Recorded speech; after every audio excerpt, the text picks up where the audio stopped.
बेखौ बुंनो नागिरदों सासे फुटबल प्लेयार जानोबा खस्थ' खालामनायखौ सोलोंग्रोनांगोन प्रथमाव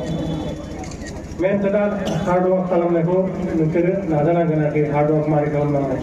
बा हार्डवर्कखौ खालामबा मा जागोन बेखौ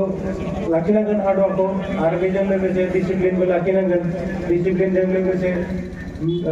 मारै मानसिफोरखौ रेसपेक्ट खालायनांगौ बेखौबो सोलोंनांगोन बेफोर मोनथाम मोनब्रै बुस्थुखौ नोंसोरो मोजां गियान होनांगोन आजिखालि मानसिफोरखौ नुनो थाङो बांसिनानो मबाइलावसो बांसिन फुटबल गेलेयो रियेल फुटबलखौ गेलेया बिसोरो फिल्डआव फैनानै खालि मबाइलाव नाय फुटबल सोनो खिन्थु नों फुटबलखौ नायबा रोङा नंगौ किसुमान बुस्थुखौ नों आइडिया लानो हायो खिन्थु नों ग्राउन्डआवसो फिजिकेलि देखायनांगोन बे फुटबलखौ ओंखायनो किसुमान मबाइलफोरनिफ्राय गोजानावबो थानांगोन नों जुदि हरसे थाला जुदि नों मबाइल नायोबा नों गाबोन मा खालामनो नों गावनि खामानिखौ मावनो हानाय नङा ओंखायनो मबाइलाबो जोंनि थाखाय बिराद मोनसे गाज्रि एफेक्ट खालामगासिनो दं जोंनि माबायाव बेखौनो आं बुंनो थाङो जाहाथे इयुनफोरखौ जाहाथे मोजां लामाजों थाङो